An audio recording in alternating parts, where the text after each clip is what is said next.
Support for Headline Humboldt is made possible in part by viewers like you. Thank you. Coming up next on Headline Humboldt, the sidewalks outside the Humboldt County Courthouse have been awash these past several weeks with protesters, including last week those supporting reproductive rights and Anna Nusslock's ongoing legal battle with Providence. Meanwhile, the Zero to Fierce Festival at Playhouse Arts will kick off in just a couple of weeks. We'll speak with Jacqueline Dandeneau about that event, who will participate, and why in these times it's only getting more important. Coming up now on Headline Humboldt.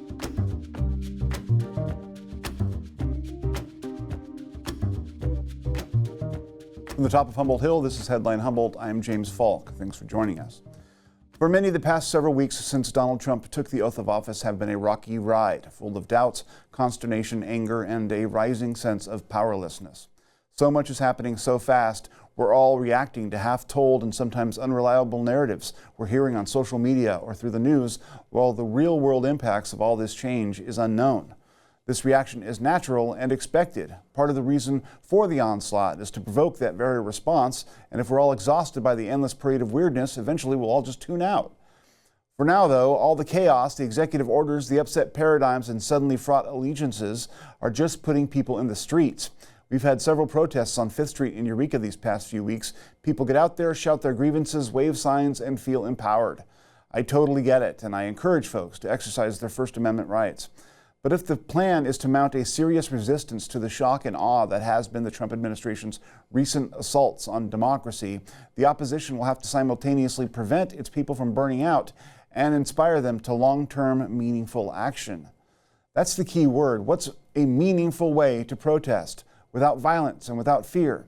How can folks meaningfully change the conversation and help lift everyone up while making a point that'll stick in our collective craw?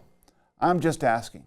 But in a few moments, we'll hear from Executive Director Jacqueline Dandeneau about the Playhouse Arts Festival Zero to Fierce, which is scheduled to kick off in the first week of March, as an example. But first, the news. Scores of activists crowded the sidewalk on 5th Street for Valentine's Day last week to fight the ongoing diminishment of reproductive rights in this country and to support the local case of a woman caught in the middle. That same day, attorneys for the State Attorney General's office and St. Joseph Hospital made their first oral arguments in the case surrounding Anna Nusslock and other women who were reportedly refused obstetric emergency care by the hospital. Attorney General Rob Bonta's office sued St. Joseph this past September for refusing to provide that emergency care. Attorneys for the hospital have filed a request to dismiss the suit, citing the First Amendment and making the claim that the State Department of Public Health should have had jurisdiction over the case. His decision is expected within 90 days. At the event Friday, Nusslock explained how these seemingly distant arguments can get very personal very fast. I truly do trust the state and that the state is going to hold Providence accountable, and Providence will be providing care for women after we're all done with this. So last year I had a horrible miscarriage. I was pregnant with twins who I was very, very excited to be pregnant with, and I lost them in a very scary and bloody way, and I went to Providence for help and they turned me away. And now on the other side, I was able to get the help I needed at Mad River, but women can't do that anymore, and our only option here in Humboldt County is Providence for help. And so now we're fighting, and we're fighting to ensure that Providence will provide emergency care to people without discrimination, and that includes abortion, because abortion is health care. We'll be right back after this short break.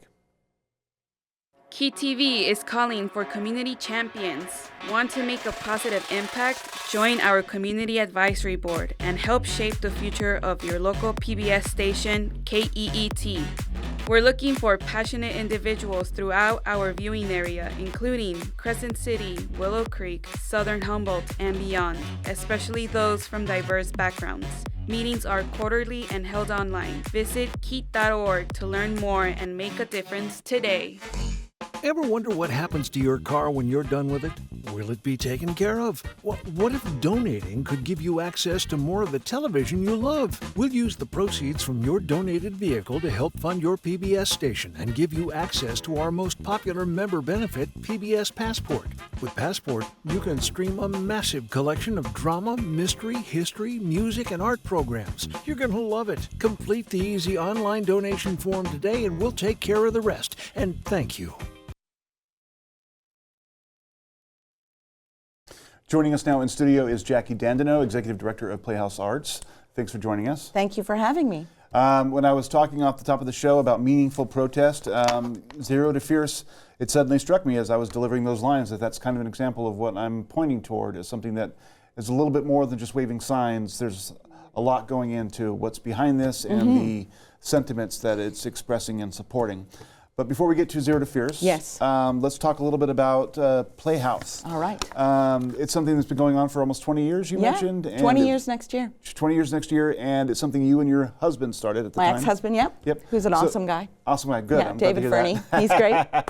Yeah. But sort of give the viewers a sense of, what is the organization and what do you feel like its priorities are generally? Yeah, I mean, Playhouse Arts is now the local arts agency for the city of Arcata.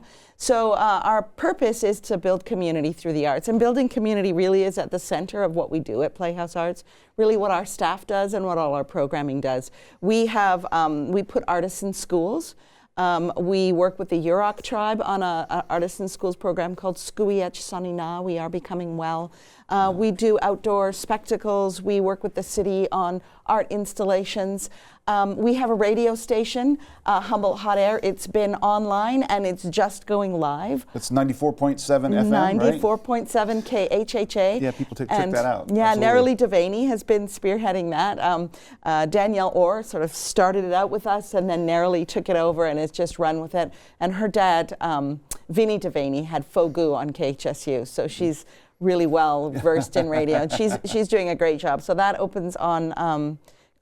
Goes live on Sunday, and you'll be able to get that within the Arcata region. So it'll be a really Arcata regional low-power FM station. And of course, we have the Playhouse, which is an awesome 150-seat venue. We do a lot of music and plays, and schools rent it for their school shows, businesses rent it for their meetings. And we do a lot of touring indie music between Portland and San Francisco. Yeah. We support local bands. The Juggling Festival is going to be there. We have a family fun series. We do a holiday show.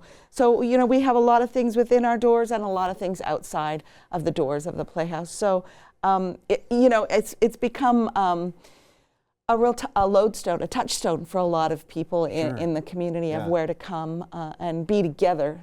Our main mission, of course, like building community, is about bringing people together.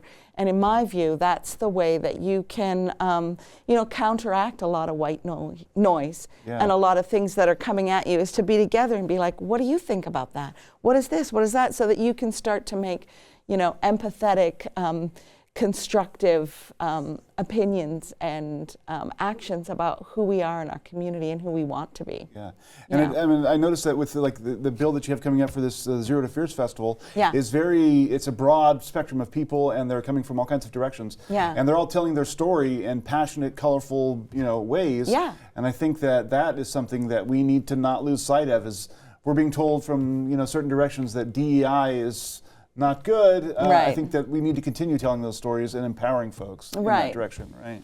Yeah, and I mean, that's such a huge basket of eels that you've just opened. It's like, throw it on the table. Yeah, throw it on the table. The whole idea that as a community we are made up of so many different opinions and cultures and languages and things that come to us and where we've come from and what's been before us, that it's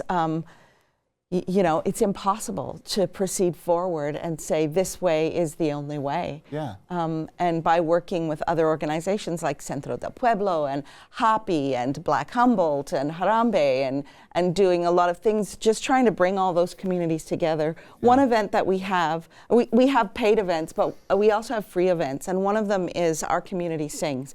because I'm a bit of a choral geek myself, Okay, I love it. you No, know? I hear that, So I have these 2 songs that I've been teaching to the Blue Lake Choir, and so we're going to do a community sings, and everybody is welcome to come and sing, even if you don't sing. Oh, that's One so is cool. called In Times Such as These. It's a beautiful song Yeah. from a Canadian. And then there's another song called Another Train. And we're going to sing those songs and try and bring together people to sing joyfully, to understand that joy is not dead, that our way through is to look each other in the eye and say, yeah, this is good food, this is good now, this is good laughter, this is good fun. And that gives us strength as a community to then be like, what is it that makes me joyful? What is it that makes me connected to my community? You know, I obviously passionately feel that the arts are at the vanguard of building that kind of compassion and connection and spiritual in-looking and how, you know, when you're in the theater, something's funny and you laugh and the ideas just, you know, float in your head. That's what Franco Rama said. And I've been reading a book recently, sort of off the topic, about the crisis of meaninglessness in modern society, how we've kind of lost our direction in terms of what has meaning. We've lost our connection to anything sacred, and it seems like, you know, the arts are supplying that, or have at least the capacity to supply that. And I noticed that with what you guys are doing, you're sort of kind of embodying that movement. Like, you're giving people a place and a forum to connect, to learn each other's stories, and to make that all a part of the fuel that kind of drives the making of community. You know, and I think that that's really powerful, especially in moments like this. You know? I mean, I think gathering is the essential. The more that, you know, I do feel that the idea is that we fracture. You know, we get things going and people are like, I'm not going to be on Facebook, I'm not going to be on this. So you fracture and you fracture and you fracture. And I think now is the time to come together and be like, what is that idea? What is that? Who is that? How does that? And really questioning and curiosity about who we are and where we live and how we do what we do. I think those are the things that are going to build that community and build a structure that in fact supports everyone and that you know, has an economic viability, that really has something that people want to look towards. And you know, Humboldt is perfectly positioned for that, to be a place where people look towards what's going on in our community here to say, wow, there's connections between people and groups and community that goes beyond, you know, making a dollar. So we have events in the festival that are paid, and then we have like the saying, we have a basket burning and a community potluck. The Zero to Fierce Festival, And on the 28th is the day that you're not supposed to spend any money, so you can come to the Playhouse,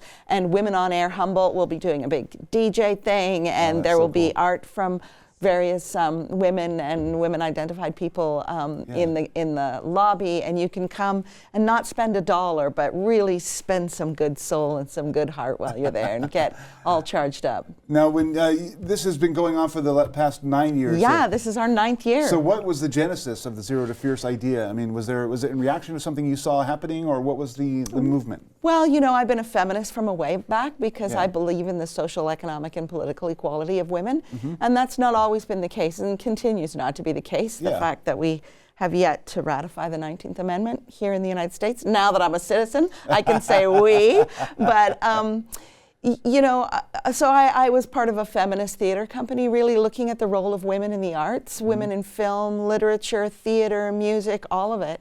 There, you know, there was the Michigan Women's Festival that really celebrated women artists.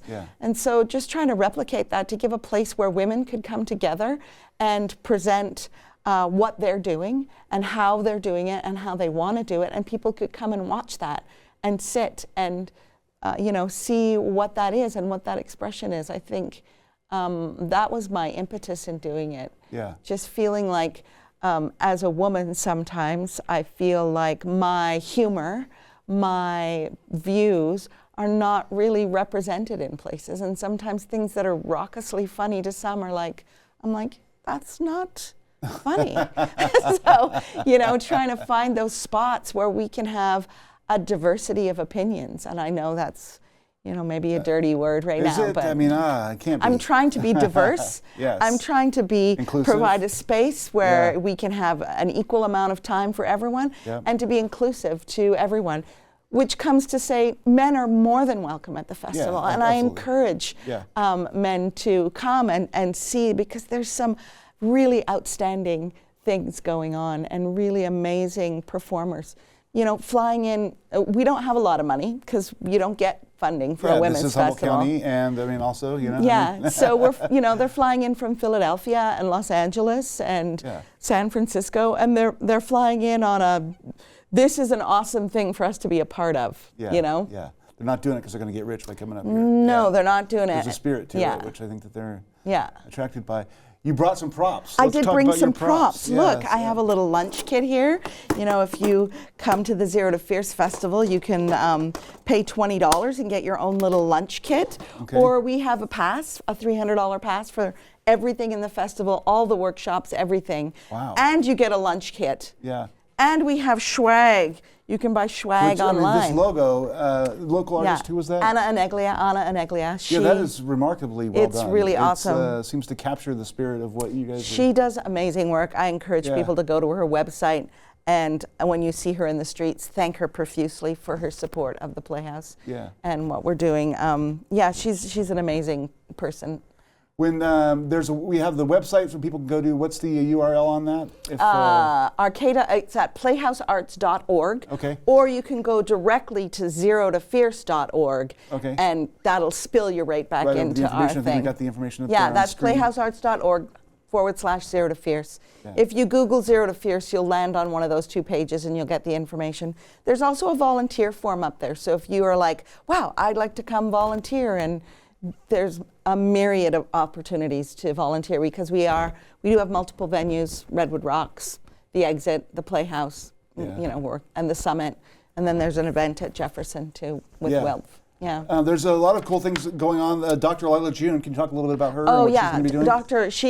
Dr. Lila June is just an amazing speaker. I came across her on YouTube with her TED Talk, and just she's an amazing performer and poet, and just her knowledge of the environment in Indigenous ways, and really just a well-spoken, really intelligent woman. And she is being sponsored by Dr. Cutcher Risley Balding and Cal Poly, the Food Sovereignty Lab at Cal Poly. So there's food sovereignty talk, and then in the evening she'll do a performance of some of her work. She's a great singer, songwriter, just all-around lovely person. I mean, I haven't met her in person, but she has been here, and she's been up to Klamath, and she's been to Cal Poly, and word on the street is she's great. She's lovely to talk to on the phone. Yeah. So, but it'll be really an interesting day. That is Indigenous Women's Day, where we celebrate Indigenous women. So that's all day. Both events are a celebration of Indigenous women. The whole event is centered around the International Day of Women, right? Yeah, International Women's Day on Friday, March 8th. Yeah, and so it's kind of the centerpiece or whatever that you kind of constructed around. Which is crazy that we only have one day, It's okay. We'll take it. Can't wait till there's International Man's Day. That'll be so awesome. Then we'll talk equality. But International Women's Day, I want to try and get people to go out and have breakfast at restaurants around. Groups of women meet and have breakfast in various restaurants and kind of do flash mob takeover breakfast things. Yeah, cool. And I'm going to try and plan one my Again, own meaningful self. protest, right? I know, exactly. Just to get a whole bunch of women in one spot talking, just sounds awesome to me. Yeah. So and then we have a solo stories, and then a really a show called Catholic Guilt, which is an adult show, and it's at 9:30. So you offer the full gamut of things, from family friendly to more adult themes, which are a beautiful thing. I think. Shoshana will do some kids story time things, and we'll just run out the day with Catholic Guilt. I'm interested in how the roster gets built. How does that go throughout the year? Is there a committee or something that kind of goes through and picks out folks? It kind of started with me being the committee, but this year we have a really great team. We have Joyful Raven, who is a local of David and David Lapiner, David Simpson and Jane Lapiner, their daughter.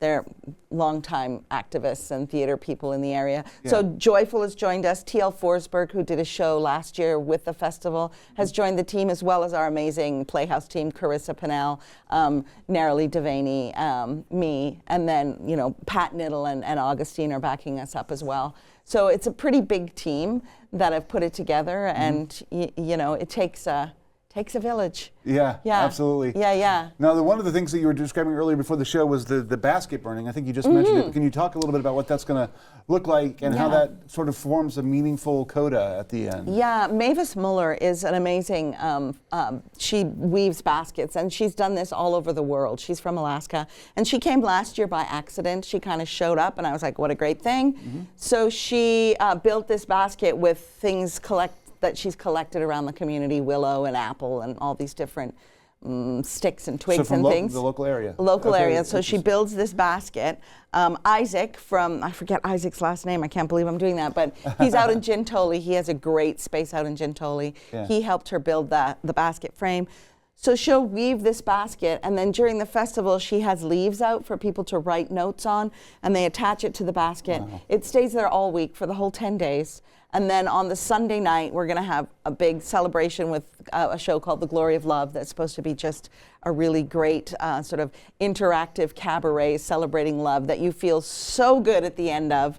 And then we're going to go right into a community potluck and then go out into the field and burn the basket. And it's last year was, you know, I didn't really know what it was, and we all gathered, and it was such an amazing thing. I bet it all was. these flames coming up, and it looked like, you know, the arms looked like a person coming out of the basket, and you know, Mavis comes and does this in the community, and she's really awesome. She's been around for a while doing this. Yeah, and I mean, for my own personal taste, like that sort of confluence of sort of like the ritual and the artistic expression, and then also each person adding their own messages about what's going on in their life and how they're viewing the moment we're in, and to set all that alight, I think it's a powerful way to kind of try and grok some of the stuff that we're all kind of collectively going through. Yeah, exactly, that you could burn intentions. Yeah. Or burn whatever, just get it out of you. Just get it out of you, it's a cleansing in a lot of different ways. Yeah.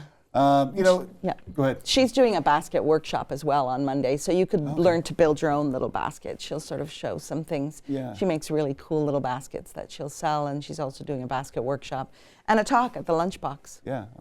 Now, one of the things I wanted we were talking a little bit about the politics of the moment when we got started. And I know that for us at KEAT, there's the challenges that come along with that. There are things that are happening above our heads that we have to kind of grok and whatnot. I'm wondering what you're encountering. I know that you get some federal funding. Is that an issue for you guys, and how are you dealing with that? How are you thinking about that? Right. And you know, what kind of control do you have in terms of what you have to do? And you know, I'm trying to think hyper-local. Yeah. So, you know, we do get some federal funding, but it's not a huge amount. It's not the lion's share of what we do. Yeah. And so, you know, it's hard because some of the federal funding goes to the state that then the California Arts Council gives to us. So I can't say that there's no federal funding, but this last year there's been limited amounts of federal funding. Really looking, trying to look hyper-local at what we do for people locally and how people, you know, put in and support that. And we've really seen that the last year, that people are noticing what we're doing in so many areas in the community. We also have a houseless program. I can't believe I forgot to mention that. Our space, where we provide an art space for houseless to come. See, that is really just cool. come and draw, paint. They have an open mic tonight. It's at the Presbyterian Church in Arcata. And you know, those kind of things people are noticing and paying into. And so I think the more that we can, I call it kind of sweeping my corner of the room, because the room out here is a lot. And I'm sweeping my corner of the room. And once I get that corner of the room together and moving, then I can look at this corner and that corner and this corner. And not that I'm blind to what's going on or putting my head in the sand and being like, don't see. But you can only control what you can control, right? Yeah, so I'm trying to do that. And really, you know, if you want to know financially, I'm looking at increasing earned income, taking my grant income down, looking at what I do locally for the community and what the skills are and assets we have that we can bring to bear in our local community so we can So there is build no that. danger that anything from that level could impact you guys in a Who serious way. knows? Knock on wood. Knock on wood. You But know, if people wanted to support your mission, regardless, they can go to your website and find they ways to do can it certainly there. go to their website. Or Zero to Fierce is another way, right? Yeah, Zero to Fierce. They can also call me whenever. I'm always willing to talk about what what my values and my mission is. You know, I'm not on a it's not a get-rich-quick scheme, as evidenced by my '97 Toyota Tacoma. But my passion runs deep. I've been doing it my whole life, and I'm turning 61 in March, and I don't see it slowing down. So. Come talk to me and see where you fit within what we're doing, or we fit within what you're doing, because for me, also building partnership is so important. Yeah. Who's out there, who's doing what? So I'm not kind of, I say sweeping my corner of the room, but it's like the partnership, as I think, is what's going to get us through. Sure. How we share resources, how we share ideas, how we just share. Yeah. And come together around things. When we first got started, you had mentioned that you started with how much money when you first got $6,000. $6,000. Yeah. And so with $6,000 20 years ago, you mentioned, can I say the number? Yeah. $450,000 is your annual. That's payroll. Payroll. Oh, that's just payroll. Yeah. This year I think will be about $400,000 payroll. Yeah. So that's how many people we employ in the county. And how much you've grown. How much you've we've become grown. So such a huge. Active and lovely part of our broader community, I think. And it's diverse income streams. Yeah. It's like so many things. And it's all helping people to do what they want to do anyway. It's Yeah. like building culture and making us more creative and stand out. Yeah. So you're to be commended for all of your Thank hard you. work, and I thank you for all that you're doing. I so love my job and so passionate about what we do here, and Humboldt is my home. Yeah. And I'm here. I'm on. Yeah, I'm ready. And how many people do you have currently employed? Just on and off. We probably have about 27 people on staff, but some of them are just That's seasonal. way more than I would have thought, though. Seasonal, I mean, artists in schools people that are not a lot of hours. Core, we have like an eight people on our core staff. Yeah. That run from 20 to 40. It would be interesting to figure hours a out week. through all the different events that you've done over time. I mean, you probably couldn't put a number on it, but the amount of economic stimulus that all of that represents is just huge. Not to mention the reputational benefits that the community gets for all of that artistic and creative activity. People love coming to the Playhouse. They love coming to Arcata. Artists come through the theater all the time, and they're like, "Oh, we love it here. The audiences are so great. The room is so great." It's we just had what I called our international 5 days, where we had a Czech puppet theater on Thursday. We had a U.S. Piano player. We had an Italian flat picker, and then we had some Canadians on Monday. So we to celebrate President's Week. I said we celebrated with our allies.